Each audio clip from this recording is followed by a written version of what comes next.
Captain Sharkey, How the Governor of St. Kitts Came Home by Arthur Conan Doyle. When the great wars of the Spanish succession had been brought to an end by the Treaty of Utrecht, the vast number of privateers, which had been fitted out by the contending parties, found their occupation gone. Some took to the more peaceful but less lucrative ways of ordinary commerce, others were absorbed into the fishing fleets, and a few of the more reckless hoisted the Jolly Roger at the mizzen and the bloody flag at the main, declaring a private war upon their own account against the whole human race. With mixed crews, recruited from every nation, they scoured the seas, disappearing occasionally to careen in some lonely inlet, or putting in for a debauch at some outlying port, where they dazzled the inhabitants by their lavishness and horrified them by their brutalities. On the Coromandel coast, at Madagascar, in the African waters, and above all in the West Indian and American seas, the pirates were a constant menace. With an insolent luxury, they would regulate their depredations by the comfort of the seasons, harrying New England in the summer and dropping south again to the tropical islands in the winter. They were the more to be dreaded because they had none of that discipline and restraint which made their predecessors, the buccaneers, both formidable and respectable. These Ishmaels of the sea rendered an account to no man, and treated their prisoners according to the drunken whim of the moment. Flashes of grotesque generosity alternated with longer stretches of inconceivable ferocity, and the skipper who fell into their hands might find himself dismissed with his cargo, after serving as boon companion in some hideous debauch, or might sit at his cabin table with his own nose, and his lips served up with pepper and salt in front of him. It took a stout seaman in those days to ply his calling in the Caribbean Gulf. Such a man was Captain John Scarrow, of the ship Morning Star, and yet he breathed a long sigh of relief when he heard the splash of the falling anchor and swung at his moorings within 100 yards of the guns of the citadel of Basse-Terre. St. Kitts was his final port of call, and early next morning, his bowsprit would be pointed for Old England. He had had enough of those robber-haunted seas. Ever since he had left Maracaibo upon the Main, with his full lading of sugar and red pepper, he had winced at every topsail which glimmered over the violet edge of the tropical sea. He had coasted up the windward islands, touching here and there, and assailed continually by stories of villainy and outrage. Captain Sharkey, of the 20-gun pirate bark, Happy Delivery, had passed down the coast, and had littered it with gutted vessels and with murdered men.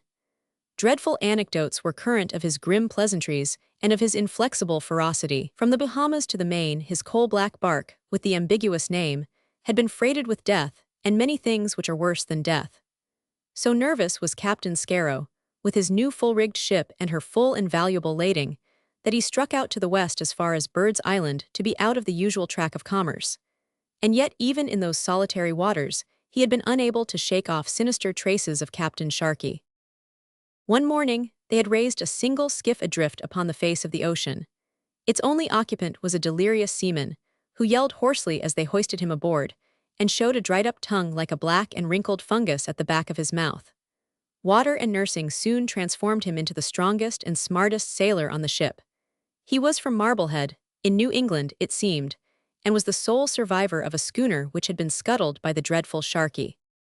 For a week Hiram Evanson, for that was his name, had been adrift beneath a tropical sun. Sharkey had ordered the mangled remains of his late captain to be thrown into the boat, as provisions for the voyage, but the seaman had at once committed them to the deep, lest the temptation should be more than he could bear. He had lived upon his own huge frame, until, at the last moment, the Morning Star had found him in that madness which is the precursor of such a death. It was no bad find for Captain Scarrow, for, with a short-handed crew, such a seaman as this big New Englander was a prize worth having. He vowed that he was the only man whom Captain Sharkey had ever placed under an obligation. Now that they lay under the guns of Basse-Terre, all danger from the pirate was at an end, and yet the thought of him lay heavily upon the seaman's mind as he watched the agent's boat shooting out from the custom-house quay. "I'll lay you a wager, Morgan," said he to the first mate, "that the agent will speak of Sharkey in the first 100 words that pass his lips." "Well, Captain, I'll have you a $1 and chance it," said the rough old Bristol man beside him. The Negro rowers shot the boat alongside, and the linen-clad steersman sprang up the ladder. "Welcome, Captain Scarrow," he cried. "Have you heard about Sharkey?" The captain grinned at the mate. "What devilry has he been up to now?" he asked. "Devilry, you've not heard then. Why, we've got him safe under lock and key here at Bastaire. He was tried last Wednesday, and he is to be hanged tomorrow morning." Captain and mate gave a shout of joy, which an instant later was taken up by the crew. Discipline was forgotten as they scrambled up through the break of the poop to hear the news. The New Englander was in the front of them with a radiant face turned up to heaven, for he came of the Puritan stock. "Sharkey to be hanged," he cried. "You don't know, Master Agent, if they lack a hangman, do you?" "Stand back," cried the mate, whose outraged sense of discipline was even stronger than his interest at the news. "I'll pay that $1, Captain Scarrow, with the lightest heart that ever I paid a wager yet." "How came the villain to be taken?" "Why, as to that, he became more than his own comrades could abide, and they took such a horror of him that they would not have him on the ship. So they marooned him upon the Little Mangles to the south of the Misteriosa Bank, and there he was found by a Portobello trader, who brought him in.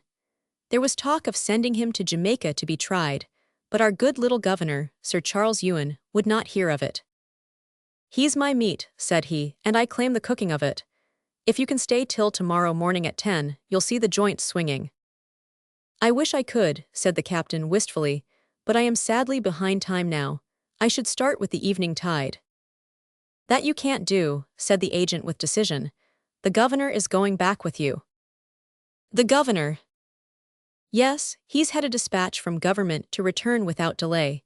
The flyboat that brought it has gone on to Virginia, so Sir Charles has been waiting for you, as I told him you were due before the rains." "Well, well," cried the captain in some perplexity, "I'm a plain seaman, and I don't know much of governors and baronets and their ways. I don't remember that I ever so much as spoke to one. But if it's in King George's service, and he asks a cast in the Morning Star as far as London, I'll do what I can for him. There's my own cabin he can have and welcome. As to the cooking, it's lobscouse and salmagundy 6 days in the week, but he can bring his own cook aboard with him if he thinks our galley too rough for his taste." "You need not trouble your mind, Captain Scarrow," said the agent. "Sir Charles is in weak health just now, only clear of a quartan ague, and it is likely he will keep his cabin most of the voyage. Dr. Larouse said that he would have sunk had the hanging of Sharkey not put fresh life into him. He has a great spirit in him, though, and you must not blame him if he is somewhat short in his speech. He may say what he likes and do what he likes so long as he does not come athwart my hawse when I am working the ship," said the captain. "He is governor of St. Kitts, but I am governor of the Morning Star. And by his leave, I must weigh with the first tide, for I owe a duty to my employer, just as he does to King George. He can scarce be ready tonight, for he has many things to set in order before he leaves." "The early morning tide, then." "Very good. I shall send his things aboard tonight, and he will follow them tomorrow early if I can prevail upon him to leave St. Kitts without seeing Sharkey do the rogue's hornpipe. His own orders were instant, so it may be that he will come at once. It is likely that Dr. Larouse may attend him upon the journey." Left to themselves, the captain and mate made the best preparations which they could for their illustrious passenger.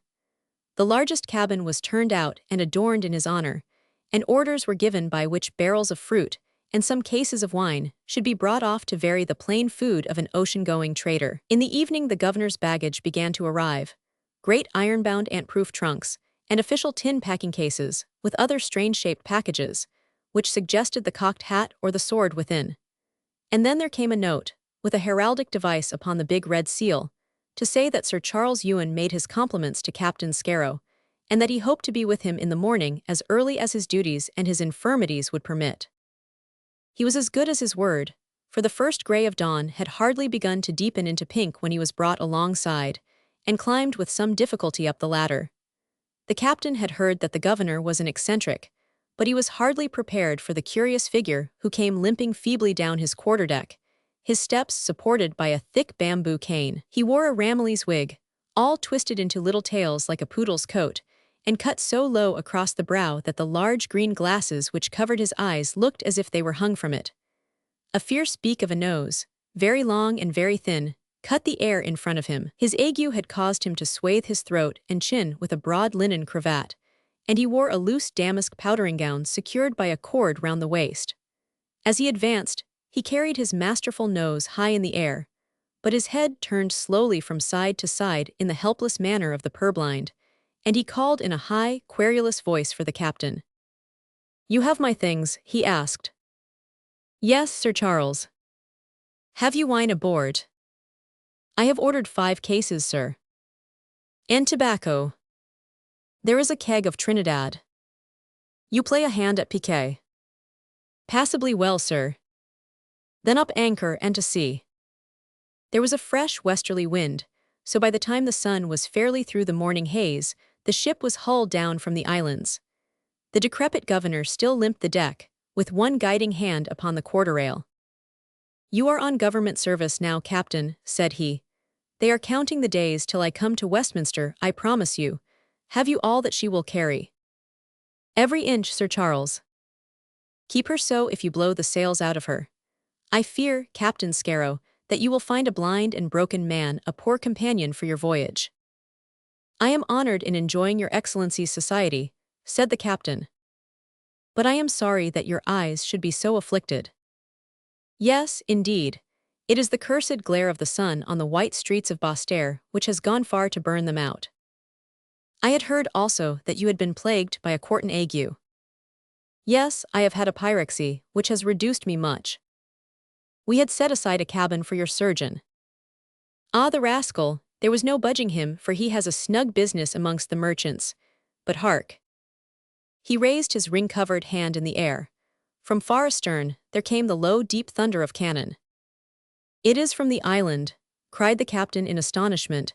"Can it be a signal for us to put back?" The governor laughed. "You have heard that Sharkey, the pirate, is to be hanged this morning. I ordered the batteries to salute when the rascal was kicking his last, so that I might know of it out at sea. There's an end of Sharkey." "There's an end of Sharkey," cried the captain, and the crew took up the cry as they gathered in little knots upon the deck and stared back at the low, purple line of the vanishing land. It was a cheering omen for their start across the Western Ocean, and the invalid governor found himself a popular man on board, for it was generally understood that, but for his insistence upon an immediate trial and sentence, the villain might have played upon some more venal judge, and so escaped. At dinner that day Sir Charles gave many anecdotes of the deceased pirate, and so affable was he, and so skillful in adapting his conversation to men of lower degree, that captain, mate, and governor smoked their long pipes and drank their claret as 3 good comrades should. "And what figure did Sharkey cut in the dock?" asked the captain. "He is a man of some presence," said the governor. "I had always understood that he was an ugly, sneering devil," remarked the mate. "Well, I dare say he could look ugly upon occasions," said the governor. "I have heard a New Bedford whaleman say that he could not forget his eyes," said Captain Scarrow. "They were of the lightest filmy blue, with red-rimmed lids. Was that not so, Sir Charles?" "Alas, my own eyes will not permit me to know much of those of others. But I remember now that the adjutant general said that he had such an eye as you describe, and added that the jury were so foolish as to be visibly discomposed when it was turned upon them. It is well for them that he is dead, for he was a man who would never forget an injury, and if he had laid hands upon any one of them he would have stuffed him with straw and hung him for a figurehead."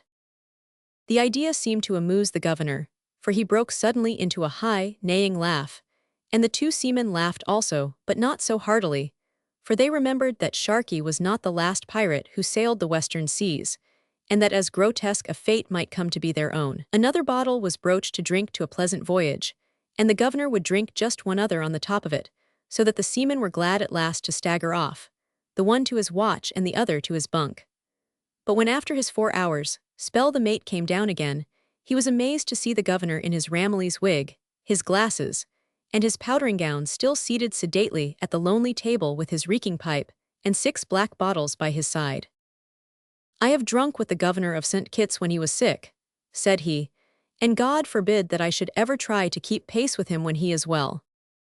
The voyage of the Morning Star was a successful one, and in about 3 weeks she was at the mouth of the British Channel. From the first day the infirm governor had begun to recover his strength, and before they were halfway across the Atlantic he was, save only for his eyes, as well as any man upon the ship. Those who uphold the nourishing qualities of wine might point to him in triumph, for never a night passed that he did not repeat the performance of his first one. And yet he would be out upon deck in the early morning as fresh and brisk as the best of them, peering about with his weak eyes, and asking questions about the sails and the rigging, for he was anxious to learn the ways of the sea. And he made up for the deficiency of his eyes by obtaining leave from the captain that the New England seaman, he who had been cast away in the boat, should lead him about, and above all that he should sit beside him when he played cards and count the number of the pips, for unaided he could not tell the king from the knave. It was natural that this Evanson should do the governor willing service, since the one was the victim of the vile Sharkey, and the other was his avenger. One could see that it was a pleasure to the big American to lend his arm to the invalid, and at night he would stand with all respect behind his chair in the cabin, and lay his great stub-nailed forefinger upon the card which he should play. Between them, there was little in the pockets either of Captain Scarrow or of Morgan, the first mate, by the time they sighted the Lizard. And it was not long before they found that all they had heard of the high temper of Sir Charles Ewan fell short of the mark. At a sign of opposition, or a word of argument, his chin would shoot out from his cravat, his masterful nose would be cocked at a higher and more insolent angle, and his bamboo cane would whistle up over his shoulder. He cracked it once over the head of the carpenter, when the man had accidentally jostled him upon the deck. Once, too, when there was some grumbling and talk of a mutiny over the state of the provisions, he was of opinion that they should not wait for the dogs to rise, but that they should march forward and set upon them until they had trounced the devilment out of them. "Give me a knife and a bucket," he cried with an oath, and could hardly be withheld from setting forth alone to deal with the spokesman of the seamen. Captain Scarrow had to remind him that though he might be only answerable to himself at St. Kitts, killing became murder upon the high seas. In politics he was, as became his official position, a stout prop of the House of Hanover, and he swore in his cups that he had never met a Jacobite without pistoling him where he stood. Yet for all his vaporing and his violence, he was so good a companion, with such a stream of strange anecdote and reminiscence, that Scarrow and Morgan had never known a voyage pass so pleasantly. And then at length came the last day, when, after passing the island, they had struck land again at the high white cliffs at Beachy Head. As evening fell, the ship lay rolling in an oily calm, a league off from Winchelsea, with the long dark snout of Dungeness jutting out in front of her. Next morning, they would pick up their pilot at the Foreland, and Sir Charles might meet the King's ministers at Westminster before the evening. The boatswain had the watch, and the three friends were met for a last turn of cards in the cabin, the faithful American still serving as eyes to the governor. There was a good stake upon the table, for the sailors had tried on this last night to win their losses back from their passenger. Suddenly he threw his cards down, and swept all the money into the pocket of his long-flapped silken waistcoat. "The game's mine," said he. "Heh, Sir Charles, not so fast," cried Captain Scarrow. "You have not played out the hand, and we are not the losers." "Sink you for a liar," said the governor. "I tell you that I have played out the hand, and that you are a loser." He whipped off his wig and his glasses as he spoke, and there was a high, bald forehead, and a pair of shifty blue eyes with the red rims of a bull terrier. "Good God!" cried the mate, "it's Sharkey." The two sailors sprang from their seats, but the big American castaway had put his huge back against the cabin door, and he held a pistol in each of his hands. The passenger had also laid a pistol upon the scattered cards in front of him, and he burst into his high, neighing laugh. "Captain Sharkey is the name, gentlemen," said he, "and this is Roaring Ned Galloway, the quartermaster of the Happy Delivery. We made it hot, and so they marooned us, me on a dry Tortuga quay and him in an oarless boat. You dogs, you poor, fond, water-hearted dogs, we hold you at the end of our pistols."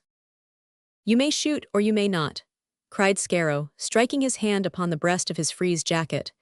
"If it's my last breath, Sharkey, I tell you that you are a bloody rogue and miscreant, with a halter and hellfire in store for you.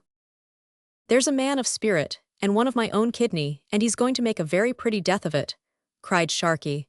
"There's no one aft save the man at the wheel, so you may keep your breath, for you'll need it soon.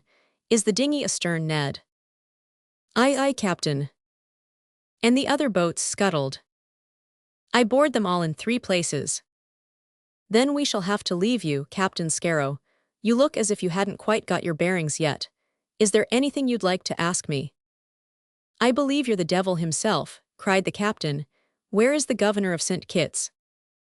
When last I saw him, His Excellency was in bed with his throat cut. When I broke prison, I learnt from my friends, for Captain Sharkey has those who love him in every port, that the governor was starting for Europe under a master who had never seen him. I climbed his veranda, and I paid him the little debt that I owed him. Then I came aboard you with such of his things as I had need of, and a pair of glasses to hide these telltale eyes of mine, and I have ruffled it as a governor should. Now, Ned, you can get to work upon them. Help, help, watch ahoy, yelled the mate, but the butt of the pirate's pistol crashed down onto his head, and he dropped like a pithed ox. Scarrow rushed for the door, but the sentinel clapped his hand over his mouth, and threw his other arm round his waist. No use, Master Scarrow, said Sharkey. Let us see you go down on your knees and beg for your life. I'll see you, cried Scarrow, shaking his mouth clear. Twist his arm round, Ned, now will you? No, not if you twist it off. Put an inch of your knife into him. You may put 6 inches, and then I won't. Sink me, but I like his spirit, cried Sharkey. Put your knife in your pocket, Ned. You've saved your skin, Scarrow, and it's a pity so stout a man should not take to the only trade where a pretty fellow can pick up a living. You must be born for no common death, Scarrow, since you have lain at my mercy and lived to tell the story. Tie him up, Ned. To the stove, Captain. Tut, tut, there's a fire in the stove. None of your rover tricks, Ned Galloway, unless they are called for, or I'll let you know which of us two is captain and which is quartermaster. Make him fast to the table. Nay, I thought you meant to roast him, said the quartermaster. You surely do not mean to let him go. If you and I were marooned on a Bahama key, Ned Galloway, it is still for me to command and for you to obey. Sink you for a villain, do you dare to question my orders? Nay, nay, Captain Sharkey, not so hot, sir, said the quartermaster, and lifting Scarrow like a child, he laid him on the table. With the quick dexterity of a seaman, he tied his spread-eagled hands and feet with a rope which was passed underneath, and gagged him securely with the long cravat which used to adorn the chin of the governor of St. Kitts. Now, Captain Scarrow, we must take our leave of you, said the pirate. If I had half a dozen of my brisk boys at my heels, I should have had your cargo and your ship, but Roaring Ned could not find a foremast hand with the spirit of a mouse.